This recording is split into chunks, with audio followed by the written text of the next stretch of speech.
নমস্কার বন্ধুরা, দেখো আজকে আমার রেসিপি ডিমের ডালনা পটল আলু দিয়ে। তো ডিমগুলো সেদ্ধ করে নুন হলুদ লঙ্কা গুঁড়ো দিয়ে ভাজা করতে দিয়ে দিয়েছি। হালকা করে ভেজে নেব। তারপরে দেখো পটল আলুগুলো আমি কেটে ধুয়ে পরিষ্কার করে রেখেছি। এবার পটল আলুগুলো একটু লাল লাল করে ভেজে নেব।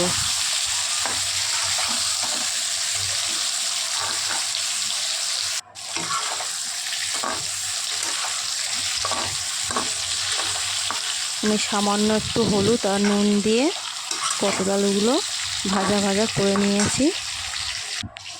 তারপরে দেখো জিরে ধনে আদা কাঁচা লঙ্কা বেটে নেবো মিক্সিতে। তো আমার মশলাটা রেডি হয়ে গেছে।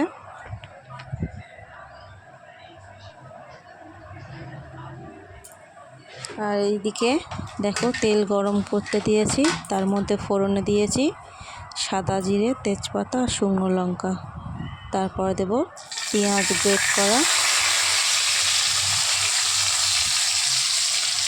লাল লাল করে পেঁয়াজটা ভাজা হবে।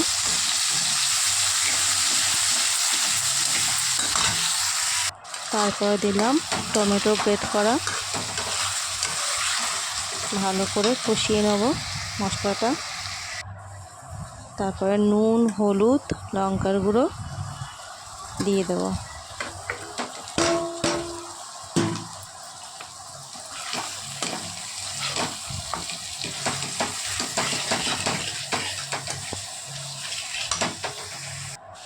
তারপর দেখো ভাজা পটল আলুগুলো আবার মশলার মধ্যে দিয়ে দিলাম, মশলার সঙ্গে একসঙ্গে কষিয়ে নেব।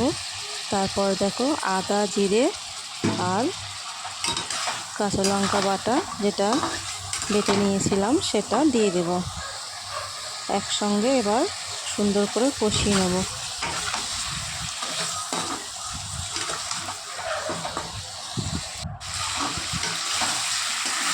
তেল ছেড়ে দিয়েছে, তো আমার কষানোটা ঠিক আছে।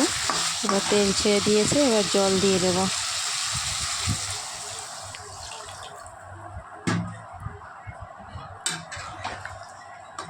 দশ মিনিটের জন্য ঢেকে দেব।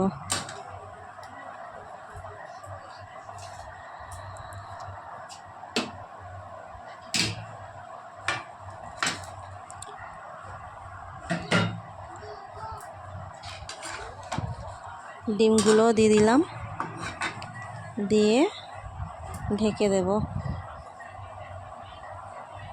তারপর দেখো এটা গরম মশলা দিলাম।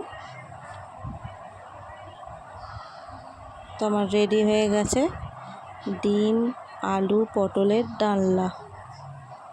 দেখো কেমন দেখতে হয়েছে, খেতে খুব ভালো হয় এটা। তোমরা বানিয়ে খেও, তোমাদেরও ভালো লাগবে। ভালো লাগলে চ্যানেলটা সাবস্ক্রাইব করো, লাইক করো। Thank you.